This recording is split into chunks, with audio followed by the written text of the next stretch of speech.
All right, so we're diving into this this essay you sent over Time Travel, Utopia, or Feasible by Jörg-Owe.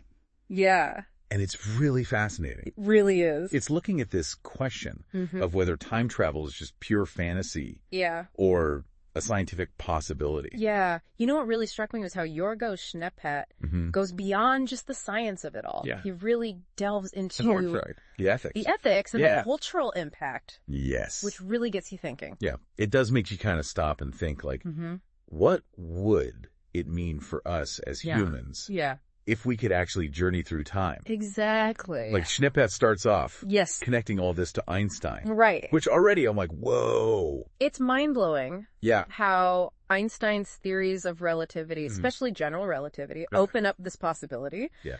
Schneppat explains that they allow for these things called closed time-like curves. Okay. Or CTCs. CTCs, okay. Which are essentially loops in space-time. So like that classic sci-fi image of someone like stepping into a time machine and ending up back in their own past. That's it.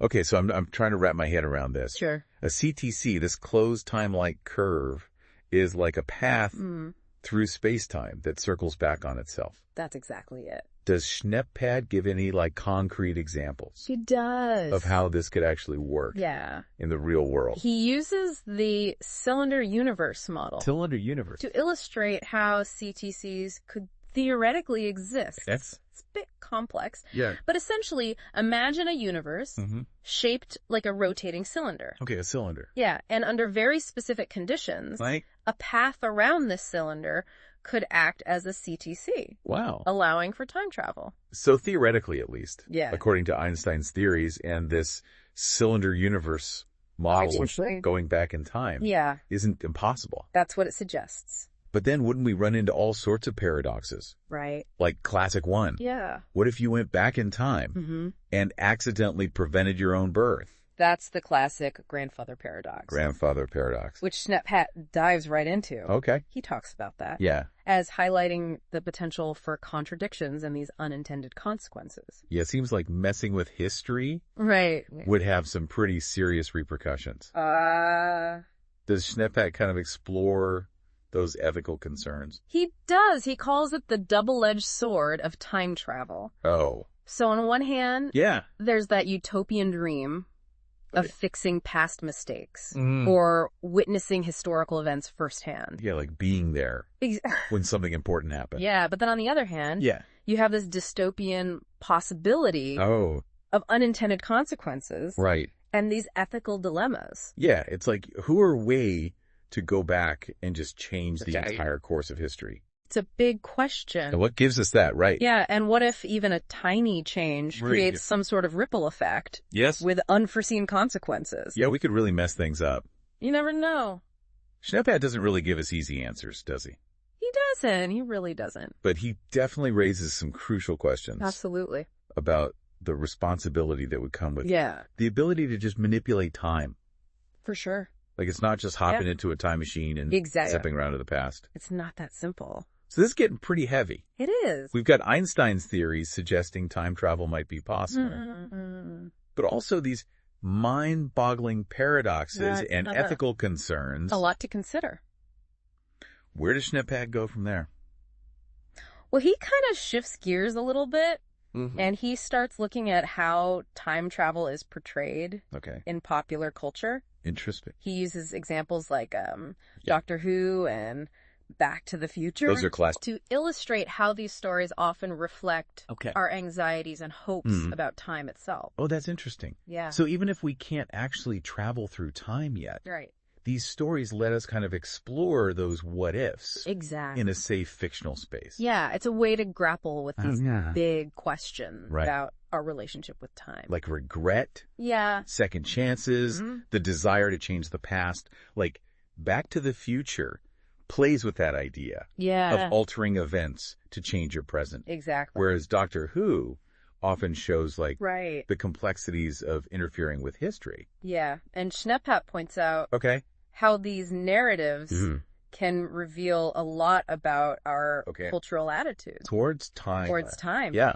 He even connects it to how different cultures around the world perceive and measure time differently.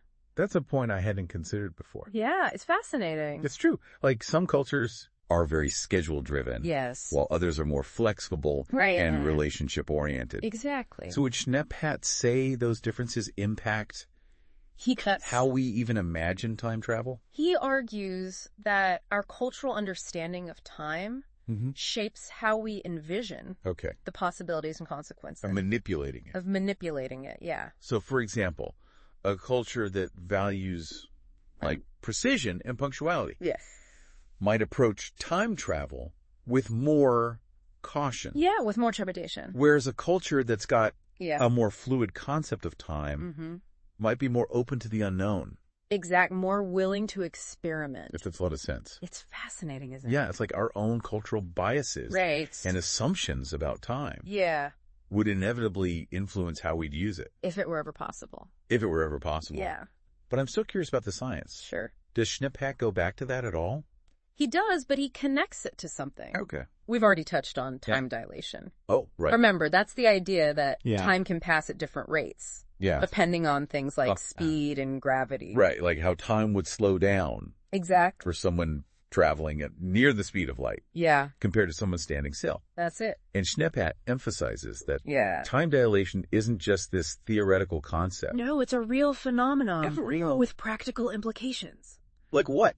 He uses the example of GPS satellites. Oh, wow. Which have to account for time dilation. To function accurately. To work properly. Exactly. Yeah, that's wild. Yeah. So even though we haven't cracked time travel yet, those principles are already at work. Yeah. In everyday technology. In our everyday lives. So does Schneppat suggest that studying time dilation could help us get closer to actual time travel?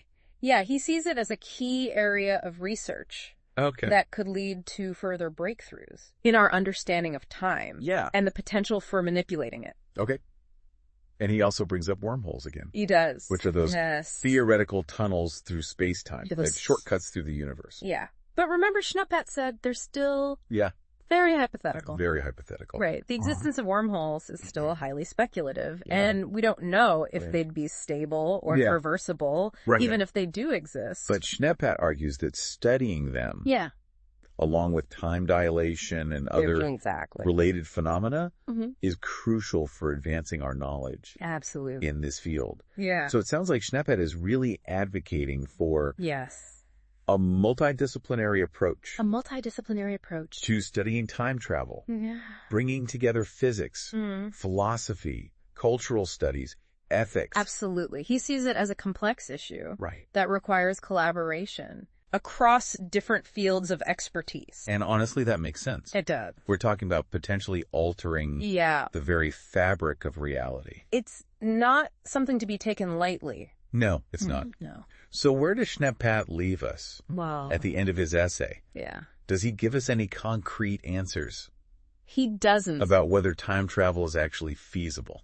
He doesn't offer a definitive yes or no. Okay. But he concludes with a call for continued exploration, acknowledging the challenges, but also emphasizing the immense potential. For discovery. Yeah. Like that. It's a good point. Even if we never achieve practical time travel, the journey of scientific and philosophical inquiry is valuable in itself. It is valuable. Yeah. And that's what makes Schneppat's essay so engaging. I agree. It's not just about the science of time travel. It's about how that pursuit reflects our own curiosity. Right. Our desire to understand our place in the universe and our fascination with the possibilities. With the possibilities of the unknown.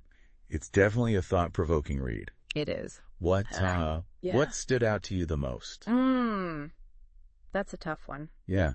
But I think what resonated most with me was his emphasis on the ethical considerations. Yeah. It's easy to get caught up in the wow factor of time travel. Yeah. But Schneppat reminds us that we need to be asking ourselves some serious questions about responsibility and the potential consequences before we even start thinking about manipulating time. It's like, even if we could go back and change things. Exactly. Should we? That's the question. And who gets to decide what gets changed? Yeah. Who has that authority? Those are some pretty weighty questions. They are indeed. To grapple with. Yeah. But I think that's part of what makes time travel such a fascinating topic. It forces us to confront not just the limits of our scientific understanding. But also the complexities of our own morality and our place. In the grand scheme of things. Yeah. Well said. Thank you. Schnephat's essay has certainly given me a lot to think about. Me too. It's a wild ride through science, philosophy, culture. Yeah. And the enduring human fascination with time. Absolutely. It really is. Yeah, it really is fascinating how Schnephat kind of weaves together so many different aspects of this whole time travel idea. Yeah. We've talked about the mind-bending science, the ethical dilemmas, the cultural influences. Right. It's a lot to process. It is. It really is. And Schnephat doesn't shy away from that either. No, he doesn't. From those complexities. He really embraces it. He does. But what I appreciate is that he also highlights the potential benefits of exploring time travel, even if we never actually achieve it. Exactly. Like the pursuit of knowledge itself can lead to unexpected breakthroughs. For sure. Did Schnephat give any examples of that? He did. He points out that the quest to understand time travel has already pushed the boundaries of physics and our understanding of the universe. Interesting. For instance, research into time dilation, which we talked about earlier, has had practical applications in technologies like GPS. It's amazing to think that something as seemingly abstract as time dilation is actually crucial for something we use every day. Every single day. Does Schnephat suggest that studying time dilation could be a stepping stone? He does. He sees it as a key area of research. Towards actual time travel. Yeah, potentially. He also mentions other areas of study like wormholes. He does. Which could potentially connect different points in time and space. Right. But wormholes are still very theoretical. Very theoretical. I remember Schnephat saying, we don't even know if they're stable or traversable. We don't know if they would be. But the very fact that they're consistent with Einstein's theories is enough to spark that scientific curiosity. It is. Yeah.